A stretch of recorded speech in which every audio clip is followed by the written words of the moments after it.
firman Tuhan. Sebab Yesus adalah kebenaran yang menyelamatkan hidup kita.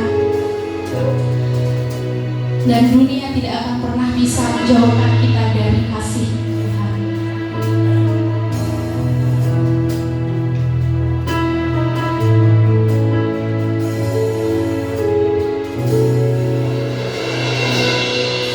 Yesus, Kau kebenaran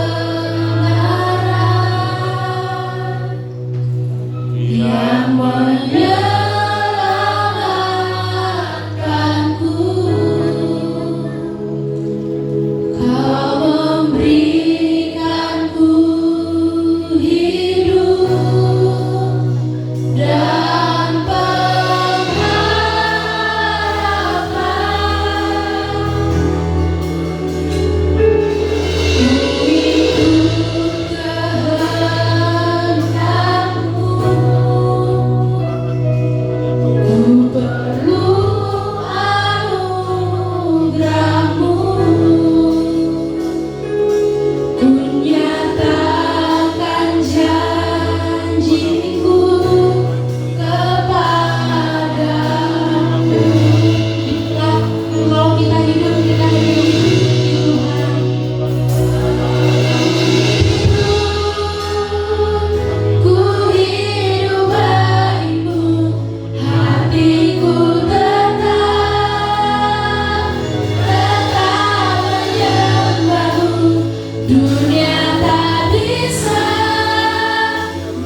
dan dalam hidup keseharian kami butuh perjuangan ekstra untuk sampai kepada titik itu, di mana kasih Tuhan tidak pernah pergi dari kami dan kami sungguh merasakannya dan kami turut Tuhan menghidupinya. Hari ini saatnya kami akan kembali mendengarkan sabda Tuhan. Tuhan ajari kami apa yang menjadi kehendak-Mu. Sampaikan isi hati-Mu kepada kami semuanya, termasuk hamba-Mu yang berdiri di hadapan umat-Mu hari ini. Bahwa firman ini untuk kami semuanya. Firman ini untuk membawa kami hidup lebih sempurna. Sampai kami mengakhiri hidup kami, sungguh hidup kami menyenangkan hati Tuhan. Dan hari ini kami siapkan hati untuk mendengarkan sabda. Segala roh-roh lain dari si jahat yang mengambil konsentrasi kami, yang mau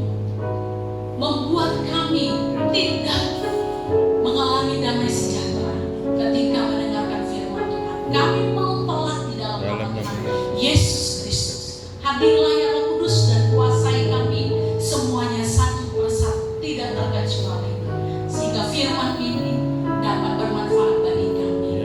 Terpujilah nama-Mu ya Tuhan, kami berdoa. Amin. Shalom. Ya. Puji nama Tuhan, oleh kasih-Nya kita kembali hari ini dalam keadaan yang diberkati, sehat-sehat untuk datang beribadah kepada Tuhan. Hari ini masih dalam khotbah Tuhan di atas bukit. Saya beri judul firman Tuhan hari ini, kemarahan yang membabi buta adalah pembunuhan. Kemarahan yang membabi buta adalah pembunuhan.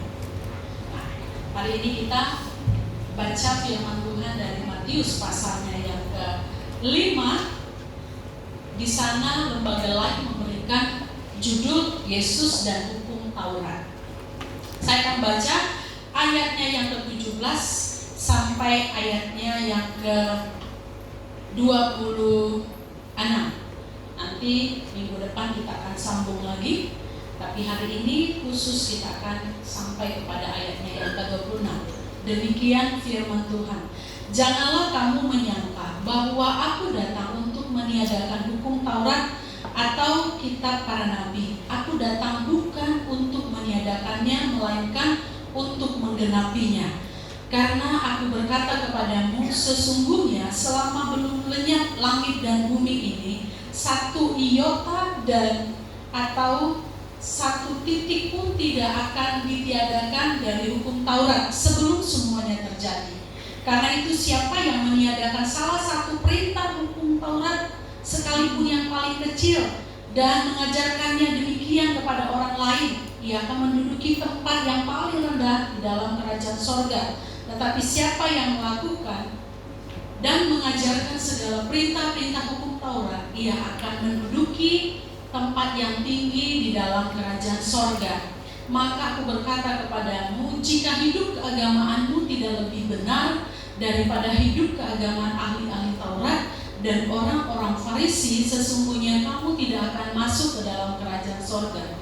Kamu telah mendengar yang difirmankan kepada nenek moyang kita, jangan membunuh, siapa membunuh harus dihukum. Tetapi aku berkata kepadamu, setiap orang yang marah terhadap saudaranya harus dihukum. Siapa yang berkata kepada saudaranya kafir harus dihadapkan ke mahkamah agama. Dan siapa yang berkata jahil harus diserahkan ke dalam neraka yang menyala-nyala. Sebab itu, jika engkau mempersembahkan persembahanmu di atas mezbah, dan engkau teringat akan sesuatu yang ada dalam hati saudaramu terhadap engkau, tinggalkan persembahanmu di depan mezbah itu, dan pergilah berdamai dahulu dengan saudaramu, lalu kembali untuk mempersembahkan persembahanmu itu. Segeralah berdamai dengan lawanmu selama engkau bersama-sama dengan dia di tengah jalan, supaya lawanmu itu jangan menyerahkan engkau kepada hakim, dan hakim itu menyerahkan engkau kepada pembantunya, dan engkau dilemparkan ke dalam penjara. Aku berkata kepadamu, sesungguhnya engkau tidak akan keluar dari sana sebelum engkau membayar hutangmu sampai lunas. Demikian pembacaan satu bagian, tapi saya akan tambahkan dengan beberapa ayat referensi tentang berkenaan dengan apa yang saya sampaikan hari ini, ya, yaitu yang terdapat dalam Keluaran 20 ayat 13, jangan membunuh. Lalu Keluaran 21 ayatnya yang ke-12, siapa yang memukul seseorang sampai mati, pastilah ia dihukum mati. Markus 11 ayat 25, dan jika kamu berdiri untuk berdoa, ampunilah dahulu sekiranya ada barang sesuatu dalam hatimu terhadap seseorang, supaya juga Bapamu yang di sorga mengampuni kesalahan-kesalahanmu. 1 Yohanes 3 ayat 15, setiap orang yang membenci saudaranya adalah seorang pembunuh manusia. Dan kamu tahu, tidak ada seorang pembunuh yang tetap memiliki hidup yang kekal di dalam dirinya. Yakobus 1 ayat 19 sampai 21, hai saudara-saudara yang kukasihi, ingatlah hal-hal ini. Setiap orang hendaklah cepat untuk mendengar, tetapi lambat untuk berkata-kata, dan juga lambat untuk marah. Sebab amarah manusia tidak mengerjakan kebenaran di hadapan Allah. Sebab itu, buanglah segala sesuatu yang kotor dan kejahatan yang begitu banyak, dan terimalah dengan lemah lembut firman yang tertanam di dalam hatimu, yang berkuasa menyelamatkan jiwamu. Amin. Ini adalah ayat-ayat yang bisa mendukung apa yang saya hari ini hendak sampaikan kepada kita semuanya. Tentunya ada banyak ayat-ayat referensi yang bisa kita temui di dalam Alkitab, ya, berkenaan dengan kemarahan.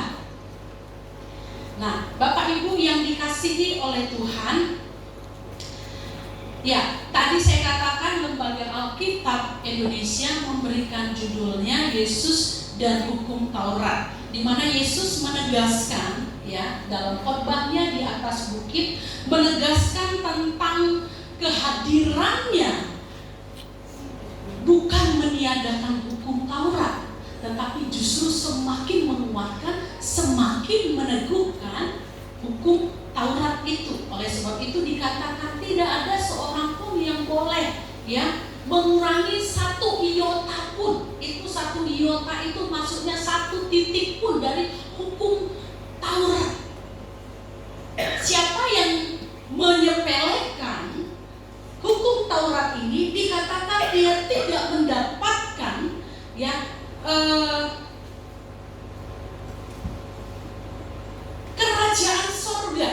Tetapi siapa yang sungguh menjaga hukum Taurat dan melakukannya dengan sungguh-sungguh, maka firman Tuhan mengatakan dia mendapat tempat yang tinggi dalam kerajaan sorga. Jadi Yesus ini datang bukan meniadakan hukum Taurat, tetapi justru semakin meneguhkan hukum Taurat. Dan jawaban itu dapat kita lihat dalam penjelasannya nanti dalam, ya, yang tadi sudah kita baca dalam perikop ini. Nah, Bapak Ibu, minggu lalu kita diajak untuk hidup sebagai garam dan terang. Sebagai orang Kristen, hidup kita ini tidak enak-enak saja. Saya sudah percaya Yesus, maka orang yang percaya Yesus hidupnya bebas merdeka, nggak usah buat apa-apa, kita sudah selamat. Bapak Ibu, tidak.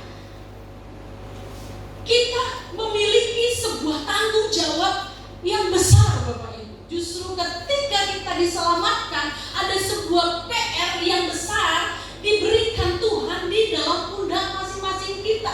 Kita harus tampil.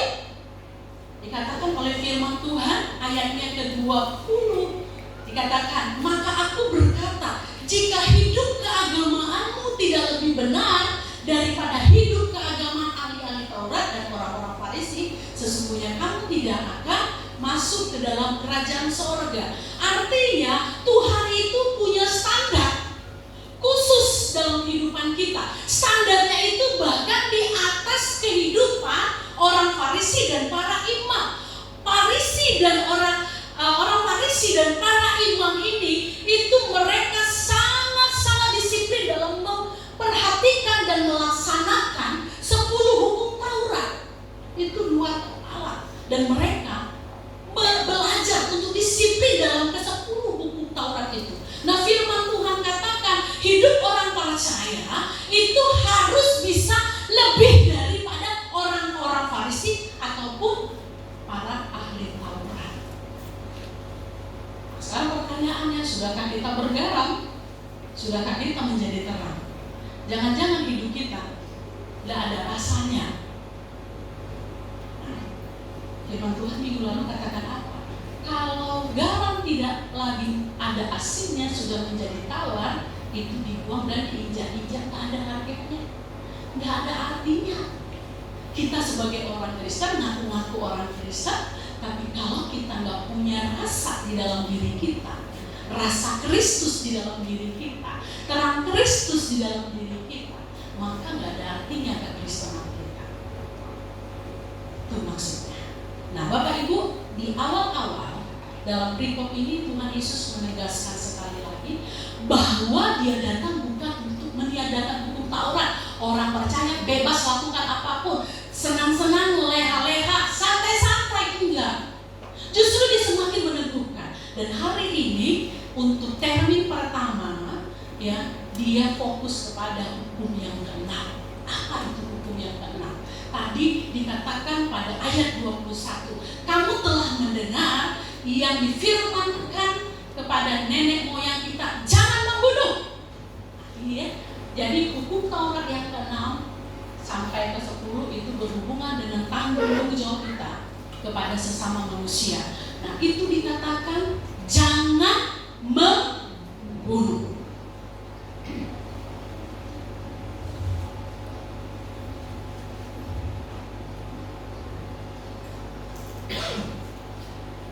Bapak Ibu, kalau kita melihat ya kalimat ini atau hukum yang ke-6 ini, jangan membunuh secara hurufiah atau literal, maka Bapak Ibu ya, kita semua yang ada di sini tak terkecuali kita sudah lulus uji hukum Taurat yang ke-6. Karena nggak ada yang membunuh. Kalau membunuh pastinya nggak di sini.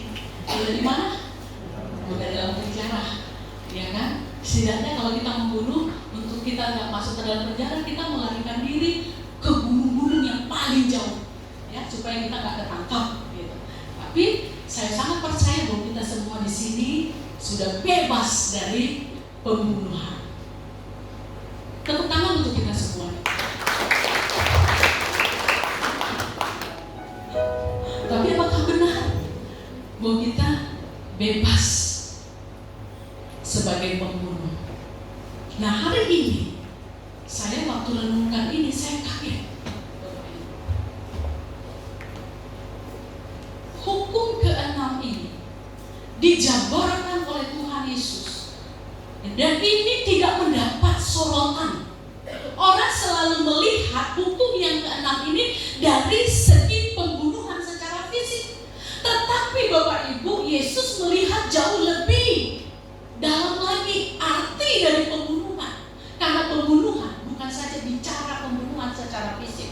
Pembunuhan secara fisik itu adalah akumulasi dari pembunuhan dalam bentuk lain. Apa itu? Pembunuhan dalam bentuk karakter, pembunuhan dalam bentuk verbal, kata-kata. Nah, Bapak Ibu, di sini dikatakan pada ayat 22, tetapi aku berkata kepadamu, setiap orang yang marah terhadap saudaranya harus dihukum. Pembunuh, seorang pembunuh, ya, atau membunuh, itu tadi hukumannya apa? Hukuman. Ketika Tuhan berkata pada ayatnya yang ke-20, dikatakan bahwa ketika seseorang marah terhadap saudaranya harus dihukum. Lihat, membunuh secara fisik dihukum, membunuh secara verbal dihukum. Punya level, tingkatan yang gak berbeda jauh, karena hukumannya adalah hukum. Orang yang membunuh secara fisik dihukum, dan orang yang melakukan pembunuhan secara verbal juga dihukum. Kita lihat, Bapak Ibu yang dikasihi oleh Tuhan, sangat sederhana Tuhan membukakan, menyingkapkan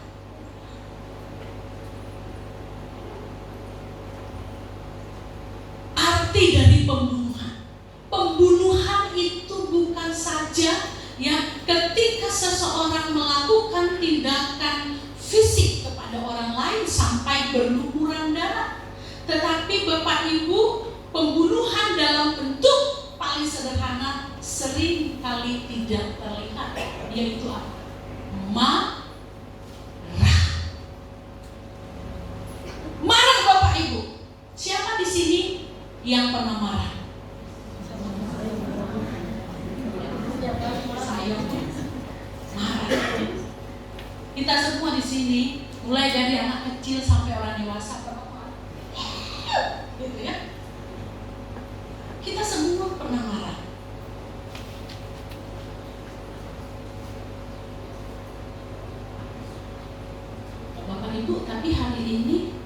Firman Tuhan mengatakan kepada kita, jangan membunuh. Marah adalah bagian dari pembunuhan. Tapi marah nggak mengakibatkan kita masuk dalam penjara. Tapi Bapak Ibu, dalam pandangan Tuhan, dalam penilaian Tuhan, ketika kita marah, kita disebut pembunuh. Ingat baik-baik. Ketika kita marah, kita sudah dikategorikan sebagai pembunuh. Tadi di pertama saya bilang, siapa di sini pembunuh? Gak ada. Kalau kita pembunuh, tentunya kita sekarang ada di sini. Tapi Bapak Ibu, kita adalah tanpa kita sadari sering sudah melanggar hukum keenam. Ketika kita marah, Tuhan berkata kita adalah pembunuh. Loh, kalau begitu gimana ini? Saya yang suka marah, berarti ternyata saya seorang pembunuh. Yang dikit-dikit marah, pembunuh. Yang dikit-dikit sensi, lalu marah, itu disebut pembunuh. Bahaya ini ya. Berarti semua kita nggak lulus dong ya. Nggak lulus kita. Jadi kalau tadi bilang angkat tangan semua, siapa di sini pembunuh? Angkat tangan. Nggak angkat tangan. Artinya memang kita ada pembunuh. Kita sudah salah. Karena apa? Ada yang disebut oleh Tuhan Yesus pembunuhan dalam bentuk lain yang selama ini nggak tersorot, tidak yang kita lihat itu sebagai pembunuhan. Tapi Tuhan mengatakan marah adalah bagian dari pembunuhan. Nah, kalau orang sudah marah, disimpan-simpan, dipelihara, apalagi dipukul, ya kan? Ujung-ujungnya memang akan melakukan tindakan fisik. Wah, pembunuhan itu akumulasi saja pembunuhan. Nah, itu sebabnya Tuhan memberikan level yang sama. Orang yang membunuh secara fisik sama jahatnya dengan orang yang marah. Orang yang membunuh secara fisik, ya, sama dosanya dengan orang yang hanya sekedar marah. Coba kita lihat firman Tuhan, apa yang Tuhan nasihatkan kepada kita sebagai orang-orang yang suka marah. Marah biasa, alamiah, setiap orang pasti pernah marah. Tapi orang yang suka marah, dikit-dikit marah, ada apa-apa marah, kurang pembagian marah. Kawanku dapat 2, aku dapat setengah. Enak aja. Antum itu suka marah. Yang begitu itu sama dengan pembunuh. Waduh, kalau didengar itu sama guru-guru PPA yang udah capek membungkus, menghitung-hitung ya. Tapi yang begini membagi-bagikannya saya nggak mau, karena kalau saya ikut juga bisa muntah saya. Membagi-bagikan uang yang tidak seberapa kepada banyak orang. Udah itu terdengar lagi berita yang lihat kan, aduh, yang kerja pun akhirnya tadi sudah suka cita senang gitu ya. Nah, Bapak Ibu yang dikasih oleh Tuhan, ya, suka marah. Kita ini adalah disebut sebagai pembunuh. Bapak Ibu, apa nasihat firman Tuhan kepada setiap kita? Dari firman Tuhan Yakobus 1, tolong ditayangkan.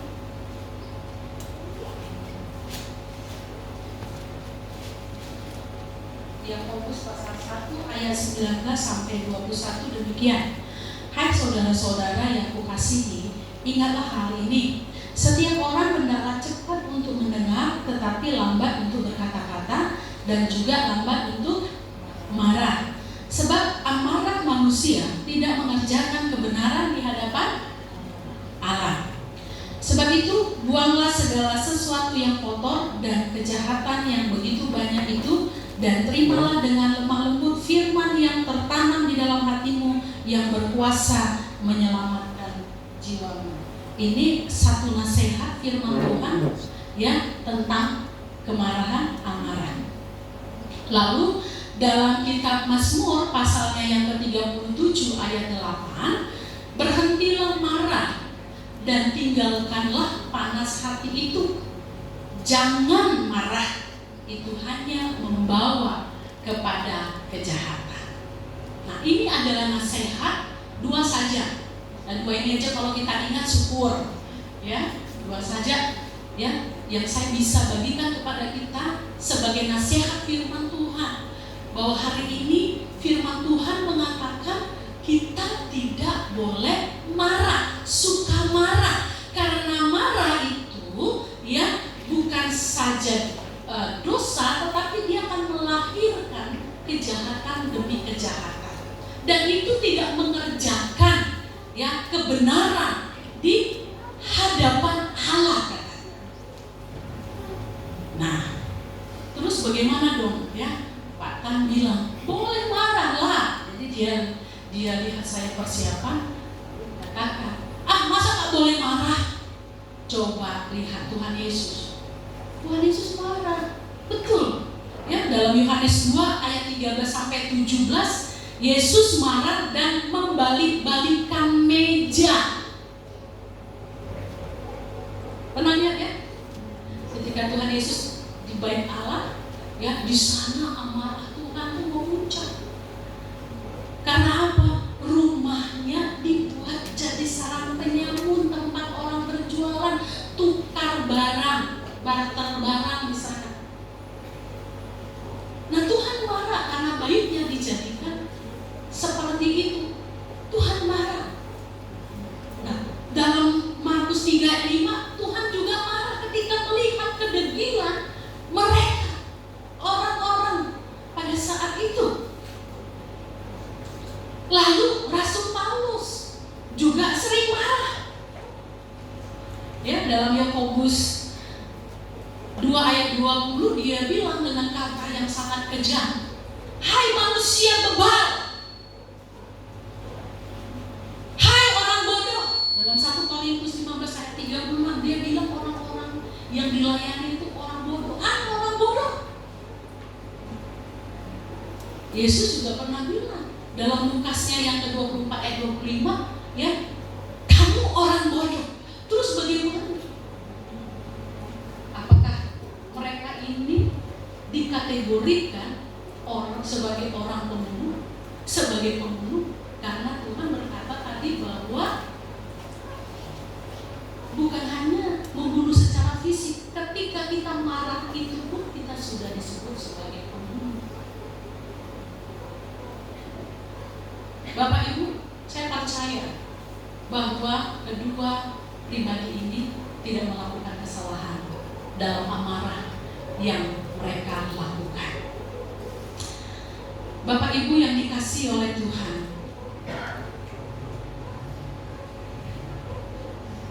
boleh nggak marah? Sulit saya untuk mengatakan, dan ketika saya merenungkan ini, boleh nggak marah? Kalau saya ingat, saya kadang marah dengan Bapak, kadang saya marah dengan Nadine. Kami lucu, gitu ya. Aduh, Bapak sakit, gitu. Boleh nggak marah? Kalau kita merujuk, apakah ada sesuatu yang salah dengan firman Tuhan? Tuhan mengatakan nggak boleh marah karena marah dan pembunuhan. Tapi di sisi yang lain Tuhan sendiri marah. Dia menjungkir balikan. Saya berkata tetap tidak boleh marah. Firman Tuhan mengatakan bahwa kemarahan tidak mengerjakan kebenaran di hadapan Allah. Tidak ada kebenaran di dalam amarah. Terus bagaimana dengan Yesus dan Pak Rasul? Bapak Ibu, sekali lagi saya katakan bahwa mereka sedang tidak bermain-main kata di sini. Tuhan Yesus sedang tidak hanya pintar berorasi, tapi tidak pintar berdoa. Saya sangat percaya bahwa di dalam kemarahan Tuhan Yesus, di sana terkandung amarah yang kudus tanpa ada noda kebencian, iri hati, dengki, tunjukkan dengan cara membabi buta tanpa alasan yang jelas. Kemarahannya tidak menyimpan sampai waktu yang lama. Kemarahan yang ditunjukkan itu penuh hormat dan penghargaan untuk kebaikan. Saya sangat percaya bahwa Tuhan Yesus dalam amarahnya tidak menunjukkan amarah yang mengandung kebencian, tapi amarah yang mengandung sebuah kekudusan. Nilai kekudusan ada di sana. Karena apa Bapak Ibu? Kalau kita lihat dari ayat-ayat tadi, bahwa Tuhan sangat marah melihat kedegilan. Artinya orang-orang yang telah dilayani, orang-orang yang telah mengecap kebaikan daripada Tuhan, tidak berubah, tidak bertobat, tetap saja melakukan kejahatan. Ini amarah yang kudus. Rasul Paulus juga, walaupun kita tidak membenarkan kalimat yang begitu kasar, yang merusak mental dan juga membunuh karakter seseorang, tapi saya percaya bahwa ada satu penilaian yang jauh lebih berharga, yaitu bahwa mereka punya, ya, ketika mereka marah secara kudus. Waduh, kalau gitu aku bisa juga bilang nanti ini marah dalam kekudusan. Waduh, gimana kita bisa percaya bahwa dia marah tapi dengan niat yang kudus? Nah, ini dia Bapak Ibu. Maka saya pertimbangkan, apakah boleh marah? Tidak boleh, karena kita semua ini sudah terhamiri oleh dosa. Beda dengan Tuhan. Tuhan itu marah dengan kekudusan, tapi kalau kita marah biasanya dilandasi dengan kebencian. Bisa kan? Kita pastikan bahwa ketika kita marah tidak ada nuansa kebencian, sangat kecil kemungkinan. Kalau kita mau jujur, saya pun mengakui ketika saya marah pasti ada landasan kebencian, ada landasan ya iri dengki dan lain sebagainya. Tidak kudus, tapi Allah, saya percaya Dia marah dalam kekudusan. Ibrani 4 ayat 15, mari kita coba lihat. Ibrani pasal 4.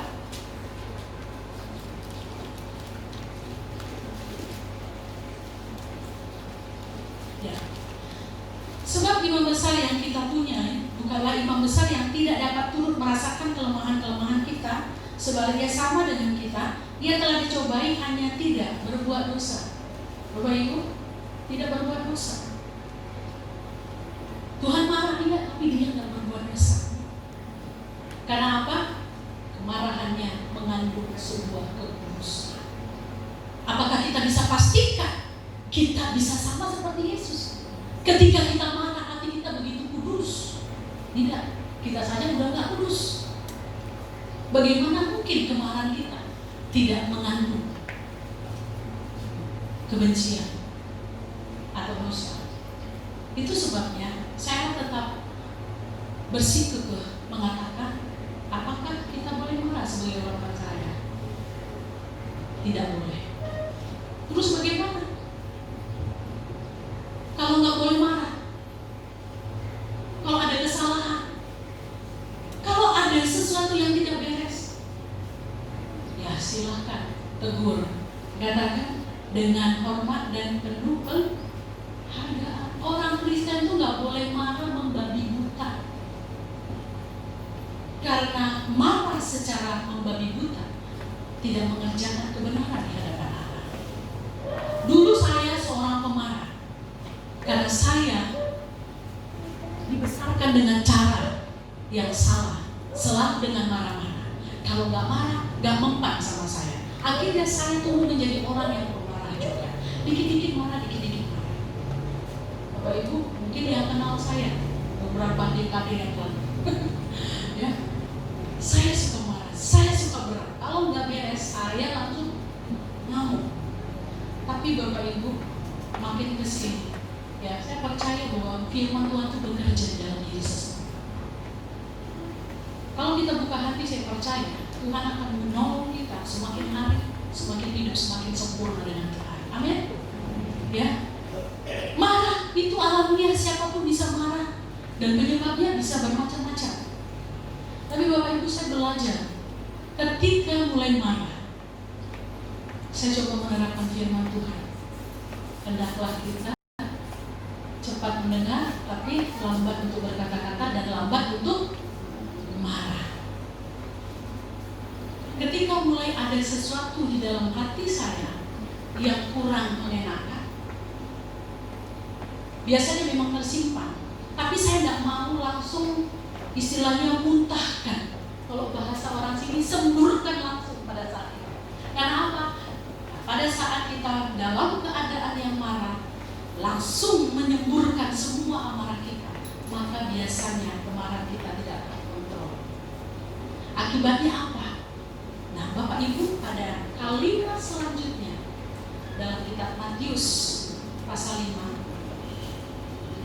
ayatnya yang ke-22b, siapa yang berkata kepada saudaranya kafir? Pernah dengar kata kafir? Kita sering dikafir-kafirkan. Orang Kristen kafir katanya ya. Kafir harus diperhadapkan ke hadapan mahkamah agama. Dan siapa yang berkata jahil harus diserahkan ke dalam neraka yang menyala-nyala. Lihat tingkatannya. Orang yang berkata kafir kepada saudaranya dibawa kepada mahkamah agama. Ketika orang bilang jahil, dia dimasukkan ke perapian yang menyala-nyala. Nah, saya waktu coba untuk melihat ayat ini, apa yang kafir, jahil itu sama kita itu bahasa biasa, nggak ada sesuatu yang menyakitkan. Tapi Bapak Ibu, ketika saya coba teliti, maka kita akan menemukan arti daripada kafir dan jahil ini. Dan ternyata Bapak Ibu, kafir dan jahil ini memiliki arti yang sangat sadis. Apa itu kafir? Kafir itu dalam bahasa aslinya raka, R-A-C-A, racak atau raka, ya, artinya itu tidak berharga, bodoh, tolol, idiot, tidak punya otak. Kata umpatan yang membuat orang tidak lagi memiliki harga diri. Misalnya ketika kita ngomong, dasar tolol, otak, idiot, ya, dan lain sebagainya. Nah, itu dia contohnya. Nah, apa itu jahil? Jahil, kalau saya pikir jahil itu kan iseng gitu ya. Tapi ternyata jahil itu ya dari asal katanya fool, F-O-O-L. Artinya apa? Tetap bodoh, tapi bodoh secara moral. Dia nggak beretika. Hal ini secara langsung memberikan stigma yang akhirnya dapat membunuh karakter seseorang. Misalnya kita ngomong pada orang, si bego, setan kau, anjing kau, babi kau, monyet kau, dan sebagainya. Sadis ya Bapak Ibu. Alkitab bahasa Indonesia memberikan kata kafir dan jahil. Bagi kita orang Indonesia ini tidak seberapa parah. Tapi ketika mulai kita lihat dari bahasa aslinya, ternyata kedua kata ini itu memberikan pengertian yang sangat sadis. Sebab itu Tuhan Yesus menjelaskan tentang hukum keenam ini, ya, yang ini nggak sederhana Bapak Ibu. Orang yang marah biasanya ujung-ujungnya apa? Memutarkan. Orang yang marah ujung-ujungnya akhir-akhirnya dia mendiskreditkan orang dengan kata-katanya. Pembunuhan yang paling sadis itu bukan pembunuhan secara fisik, tapi pembunuhan secara karakter melalui kata-kata yang kita keluarkan. Sebab itu sebagai orang Kristen, orang percaya, sangat-sangat penting bagi kita untuk jaga kata yang keluar. Karena ketika kita mengeluarkan kata-kata itu, Bapak Ibu nggak bisa kembali lagi. Kita menyembuhkan hati orang yang mendengarkan. Itu sebabnya Tuhan katakan bahwa pembunuhan secara verbal, kata-kata, jika kita marah, ini sama nilainya dengan pembunuhan secara fisik. Jadi jangan anggap sepele. Marah itu adalah sebagian dari pembunuhan. Apalagi marah yang membabi buta tanpa alasan. Nggak ada alasan, nggak ada angin, nggak ada hujan, tiba-tiba kita marah. Kita maki-maki semua orang yang ada di rumah kita. Kita maki anak kita maki istri kita maki suami kita. Kata dia sering kali maki anak. Betul. Siapa yang sering maki istrinya? Kau harimau, monyet kau. Kok bisa aku jadi seperti monyet ya? Kayaknya tadi aku berkaca nggak monyet, tapi suamiku bilang aku monyet. Istrinya nggak bisa kontrol amarahnya, bilang suaminya, anjing kau, serigala kau, babi kau. Padahal wajah suaminya ganteng, tapi tiba-tiba berubah jadi babi, monyet semuanya. Bapak Ibu, ternyata kalau kita kembali ke masalah praktis seperti ini, ternyata kita semua telah melanggar hukum dan dikatakan jangan membunuh, tapi kita telah melakukan pembunuhan, hanya tidak pembunuhan fisik. Pembunuhan kita apa? Secara verbal, mengeluarkan kata-kata yang sangat sadis. Tolong kau, bodoh kau. Nah Bapak Ibu, kiranya kita dibersihkan dari rumah tangga kita, dari hubungan suami istri kita, kata-kata amarah yang membabi buta, yang tidak terkontrol. Amin? Jangan ada keluaran. Saya kalau marah, saya tunggu dulu sampai amarah saya padam. Kadang tunggu 1 tahun sampai akhirnya majelis dan bapak itu kadang-kadang geleng-geleng kepala. Ini kasus sudah expired. Kamu baru ngomongnya 1 tahun kemudian. Wah, jadi marah lagi gitu ya kan? Tapi itu saya mencoba untuk ketika saya mendapatkan satu hal, saya coba simpan dulu. Simpan bukan menyimpan kebencian, tapi supaya tidak menimbulkan dosa yang lebih besar. Bapak Ibu, sangat menakutkan bahwa kita akan dilemparkan ke dalam perapian yang menyala-nyala. Jangan sepele bahwa marah itu akan mengakibatkan kita tidak mendapat bagian dalam kerajaan surga.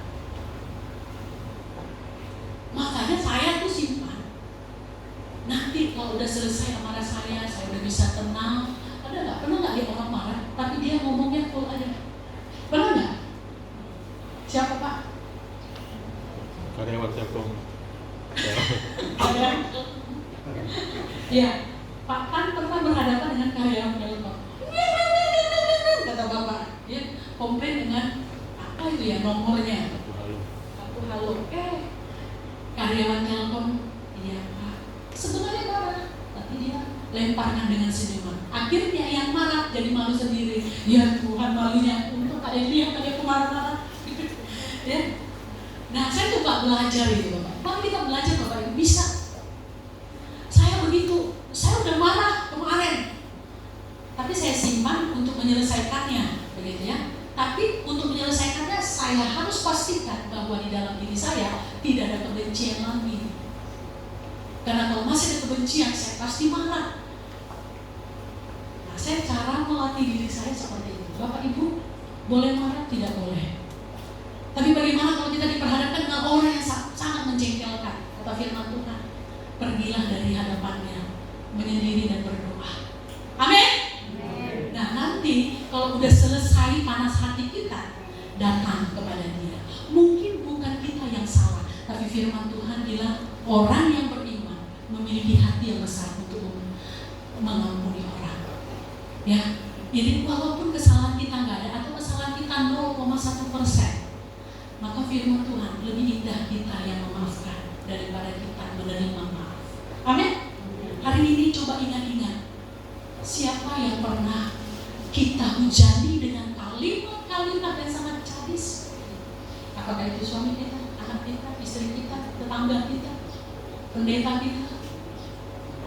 Siapa? Ingat Bapak Ibu, kalau kamu nggak bereskan ini, sampai kapanpun ibadahmu itu tidak akan pernah diterima oleh Tuhan. Sia-sia Bapak Ibu, ibadah, melayani dan lain sebagainya yang kau lakukan tiap-tiap waktu tidak berkenan di hati Tuhan. Firman Tuhan katakan bahwa kalau engkau mempunyai musuh, dikatakan jangan bawa persembahan, tinggalkan niat untuk memberikan persembahan, berdamailah dulu engkau dengan saudaramu. Lalu setelah berdamai, baru lakukan ibadahmu. Ibadah kita sia-sia Bapak Ibu. Doamu tuh sampainya di ini aja, di plafon ini, gak sampai tembus ke surga. Karena apa? Ada masalah yang belum engkau selesaikan. Ada orang yang sampai hari ini hatinya hancur dan sakit karena air matanya yang dikeluarkan itu akhirnya menghambat doa-doa. Nah, kalau hari ini engkau berdoa, mau ibadah, mau melayani, tapi gak diberkati oleh Tuhan, coba renungkan. Adakah orang yang kau sakiti? Adakah orang yang engkau pernah marah sampai dia mengalami satu kehidupan yang tidak maju? Bapak Ibu, saya dulu sama bapak saya, sama tulang saya pernah mengalami yang namanya pembunuhan karakter. Betul-betul habis harga diri saya. Karakter saya ini udah betul-betul nggak ada hancur gitu ya. Bapak saya, tulang saya. Kalau lihat masa-masa dulu itu, kayaknya kalau saya nggak dipulihkan oleh Tuhan, kalau nggak Tuhan yang memulihkan saya, gambar diri saya yang sesungguhnya, bahwa saya berharga di mata Tuhan. Ya, mungkin saya nggak bisa berdiri di hadapan Bapak Ibu. Saya hanya pecundang, saya hanya orang-orang yang kalah dalam kehidupan ini, dan saya ada mungkin di jalan atau bagaimana. Tapi saya bersyukur Tuhan menolong saya, memulihkan. Kalau bukan Tuhan memulihkan saya, maka saya tidak akan punya percaya diri. Maka saya tidak pernah punya mimpi untuk meraih apa yang Tuhan sudah siapkan dalam hidup saya. Karena apa? Selalu ada kata, dasar kau jelek, hidupmu pesek, kau orang miskin, gak berharga. Siapa yang mau sama kau? Bodoh kau, jelek kau. Itu kata-kata yang setiap hari saya nikmati. Belum lagi yang saya ditindas, belum lagi saya yang macam-macam. Saya dibilang banyak, saya dibilang anjing. Tapi saya punya Tuhan yang menjadi tempat pelarian saya tiap waktu. Tapi saya walaupun saya berdoa kepada Tuhan, ternyata nggak segampang membalikan telapak tangan untuk membuat kita bisa berdiri sebagaimana Tuhan mau. Saya menjadi orang yang minder. Saya menjadi orang yang tidak percaya diri. Saya menjadi orang yang penakut. Saya menjadi orang yang tidak berani bermimpi. Sampai akhirnya Tuhan tolong saya. Waktu itu saya di seminari, di sekolah teologi. Ada pekan kesucian, di situ ada materi tentang gambar diri yang benar. Di situ saya baru menangis di hadapan Tuhan, berterima kasih kepada Tuhan. Karena ternyata selama ini saya nggak tahu saya berharga di mana. Saya ini sungguh berharga, saya ini biji mata. Nah Bapak Ibu, perjalanannya panjang Bapak Ibu. Dari sejak saya SMP sampai saya kuliah berapa tahun gitu untuk bisa. Dan itu pun prosesnya juga masih terus. Nah itu sebabnya Tuhan Yesus bilang bahwa pembunuhan secara verbal ini sama kekuatannya dengan pembunuhan secara fisik.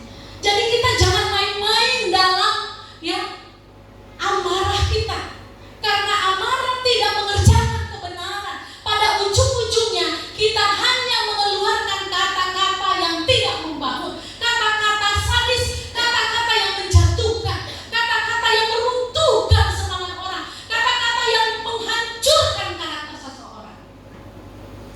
Maka saya kalau bilang sama Bapak, kalau marah sama Nadine boleh marah, tapi jangan sampai ke arah menghancurkan karakter. Kita boleh marah saja, tapi hati-hati ketika kita marah, jangan sampai kita menghilangkan kekudusan dalam diri kita. Ini Bapak Ibu firman Tuhan yang saya mau sampaikan kepada kita, bahwa hari ini firman Tuhan katakan kepada kita tidak boleh marah secara membabi buta tanpa alasan.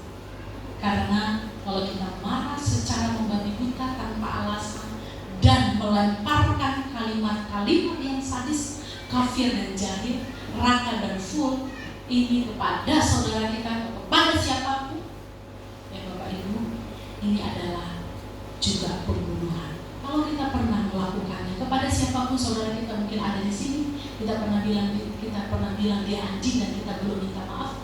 Kerugian atas mental yang hancur kita harus selesaikan, kalau enggak kita enggak akan pernah dapat yang namanya kerajaan Allah. Sekalipun engkau mengakui Yesus sebagai Tuhan, engkau tidak mau datang dan minta maaf kepadanya, doamu tidak akan diterima, doa ibadahmu menjadi sia-sia. Kiranya Tuhan menolong kita dalam menerapkan dan mempraktekkan firman Tuhan hari ini. Nah, khotbah Tuhan di atas bukit, dia mengajar kepada kita hukum yang tenang, jangan membunuh. Biarlah kasih dari Tuhan, kasih dari surga memenuhi hati kita hari ini.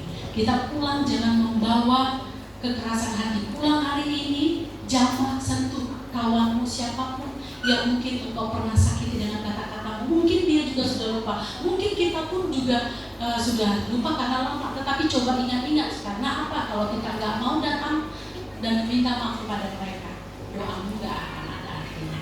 Saya undang kita bangkit berdiri. Kita akan menaikkan pujian kasih dari surga.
surga memenuhi hati kami, maka amarah tak mendapat tempat di dalam hati kami.